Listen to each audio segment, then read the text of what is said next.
Hi mga mi, good morning! Naka-recover na ba sa pagod ang lahat? So ito yung mga time na aligaga tayo at puro rush order na tayo mga mima. From the scratch mga mi ay ginagawa ko pa yung lahat ng ilalagay ko sa bouquet. Wala pang naka-prepare kasi nga ubos yung mga stock ng flowers natin. Alam nyo naman ako mga mima, hindi ako nag-i-stock nang alam kong hindi naman mauubos. Pero yung ngayon, hindi ko in-expect na mauubos pa rin naman sa dami ng mga nagbebenta. So ito is rush order na kaya aligaga ang person. Pero ang kinaganda dito sa aking crafting station mga mima ay nandyan na sa paligid ko lahat ng gagamitin ko. So ganyan yung style na ginawa ko sa ating craft station mga mima para hindi tayo makalat. So marami nakapansin na ang linis daw ng table. Oo, malinis mga mima kasi ang talagang kalat is nandyan sa mga drawer na yan. Lahat mga minang kailangan nyo ay nandyan na kasi push lang kayo ng push and pull dyan sa mga drawers natin. Kasi kung hindi naka-drawer yung mga gagamitin natin mga mima, talagang makalat yung mga yan.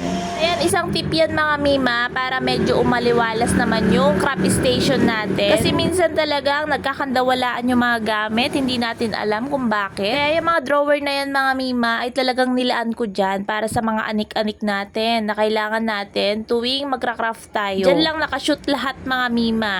Ito namang table ko mga mima ay nandyan naman sa ilalim yung pinaka mga wrappers natin. O diba, isang ikutan lang niyang upuan ko mga mima ay nandyan na lahat. Best buy ko din itong upuan ko mga mima kasi hayan nga mga mi, kaya mo nang umikot-ikot nang hindi napapagod. Kaya mong abutin lahat mga mi ng lahat ng kailangan mo. Sa ngayon mga mi ay wag nyo muna akong hahanapan ng pang graduation entry natin. Sobrang bangag pa ako, sobrang nabumabawi pa tayo ng puyat natin. Ewan ko ba mga mi, kasi pag marami akong stock tapos parang relax na ako, is parang feeling ko hindi siya mauubos. Parang mas maganda mga mima yung konti muna tapos yun, pag nauubos na isa ka lang tayo nagdadagdag para sure mga mima na nadidispose na natin yung mga ibang stock minsan natin. Kasi mga mima ay yung purple talaga ang mabilis maubos, so ito yung dinadamihan ko. Pero depende mga mi, pero ngayong Valentine's medyo itong red talaga ang pumatok sa akin. Naubos naman yung mga purple natin, pero itong red mga mima ay ang dami pang pa-rush order nito. Gusto nila red mga mima, in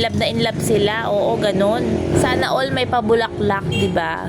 Pero okay lang, bago pa naman nila na-flex yun mga mima, ay na-flex na natin lahat niyan, diba? O diba? Una pa tayong mag-my day sa kanila.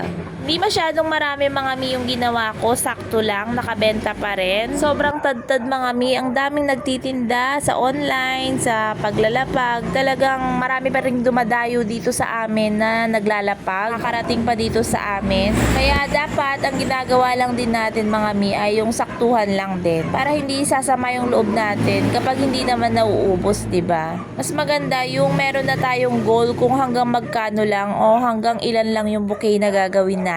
So yun lang mga mi, shinare ko lang din yung experience natin sa ating Valentine's. So sa next mga mi ay graduation ngayong March, parang katapusan mga mi yung nakatakda nilang graduation. Pero magpapahinga muna ako sa ngayon mga mi, ire-repost ko na lang muna yung mga naganap nung Valentine's. Marami pa tayong i-upload sa Rap With Me natin.